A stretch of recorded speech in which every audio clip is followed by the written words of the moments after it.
श्री स्वामी समर्थ. आज आपण कवडी याविषयी माहिती जाणून घेणार आहोत. कवडीला लक्ष्मीचे प्रतीक मानले जाते. समुद्रातून उत्पन्न झालेल्या बहुतेक वस्तूंचा संबंध या ना त्या कारणाने लक्ष्मीशी जोडला जातो. इतकेच काय तर लक्ष्मीची पूजा करताना त्यांचा आवर्जून उपयोग केला जातो. याचे कारण असे की लक्ष्मीची उत्पत्ती समुद्रातून झालेली आहे. आता आपण कवड्यांचे प्रकार किती व कोणते हे पाहणार आहोत. तसे पाहता बऱ्याच रंगाच्या व आकाराच्या कवड्या असतात, परंतु पूजेमध्ये अथवा देवी शृंगारामध्ये काही विशेष कवड्यांचा समावेश होतो. त्यामध्ये एक आहे महालक्ष्मी कवडी. ही महालक्ष्मी कवडी तपकिरी रंगाची असते आणि त्याच्यावर तपकिरी रंगाचे ठिपके असतात.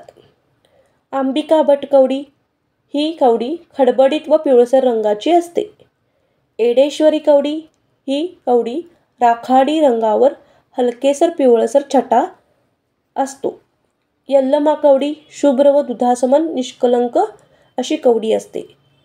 आराधी लोक ज्या देवीची उपासना करतात त्या देवीच्या शृंगारात अशा कवड्यांचा समावेश होतो. कवडी माळ जी आई भवानी सह देवी अनेक देवींच्या गळ्यातील अलंकार आहे. कवडीच्या महात्म्यांच्या वर्णनात एक कथा आहे, ती पाहूया. शिवपार्वती भारती मठात सारीपाट खेळत असताना देवर्षी नारद तिथे आले. त्यांनी जगदंबा मातेच्या हातातील कवडीकडे पाहताच प्रश्न केला की, माते, या कवडीत असे काय आहे की ही आपणास एवढी प्रिय आहे? जिच्या निर्णयासमक्ष साक्षात महादेव हरवत आहात, आपण त्यावर महादेवीनी सारीपटावरील एक कवडी नारद मुनींच्या हातात देऊन या कवडीच्या तुलनेत मावेल एवढे धन आणून देण्यास सांगितले. नारद मुनी मातेच्या आज्ञेचे पालन करत कवडी घेऊन इंद्र देवांच्या दरबारी पोहोचले. तिथे कवडी तुल्य धन मागताच सर्वप्रथम चंद्रदेवानी व देवेंद्राने विनोदमय हास्य केले. कुबेराने छोटा तराजू घेऊन एका पारड्यात कवडी व दुसऱ्या पारड्यात द्रव्य टाकले.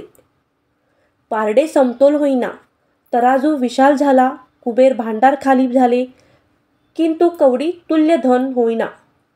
देवतागणांनी मनोमन क्षमा मागून देवराज इंद्राने स्वतःचा मुकुट देखील पारड्यात टाकला, किंतु जगदंबेच्या एका कवडी तोललेले एवढे धन पर्याप्त नाही झाले.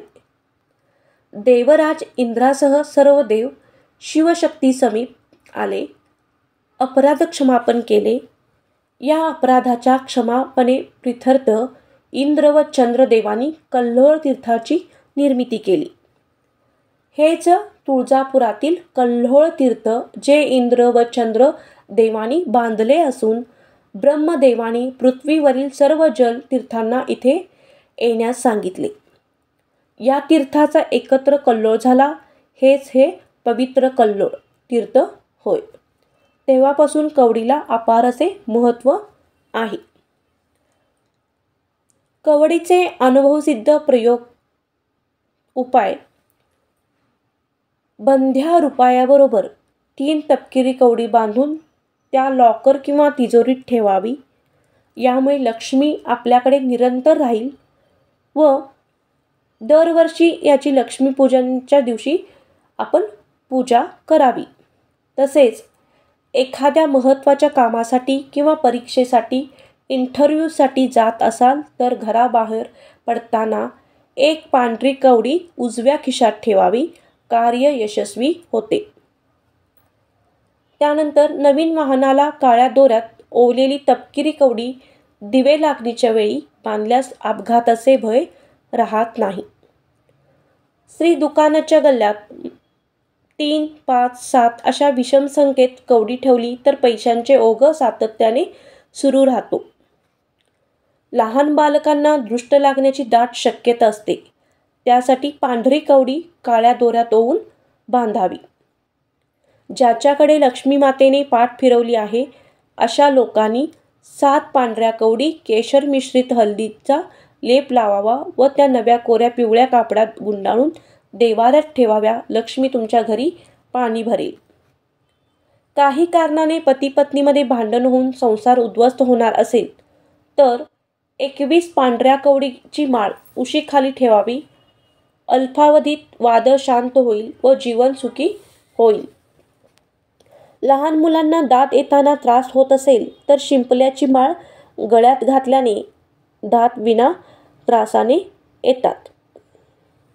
एवढेच काय, एकेकाळी कवडी ही चलनासाठी वापरायचे साधन होते. व्यवहारात कवड्या चलन म्हणून अस्तित्वात होत्या. राजे महाराजे कवड्यांच्या माळा परिधान करत असत, कारण कवडी ही सागरातून निघालेली असल्याने रत्नासमान मोत्यासमान मानली जाते. पेशवाई काळातही या कवड्या माळा विशिष्ट घराण्यातील लोक घालत असत. आपणही कालोघात विसरलो म्हणून की काय, पण कधीतरी म्हणतोच, काय कवडी किंमत केली, कवडी मोल विकले गेले. आता आराधी लोकात कवडी शृंगार का प्रिय विचारला तर जे भगवतीला प्रिय ते आराध्यास प्रिय म्हणून आराधी आजही अनमोल अशा कवड्या साजांचा शृंगार करतात. त्यांना तो जीवापाड प्रिय आहे. श्री स्वामी समर्थ.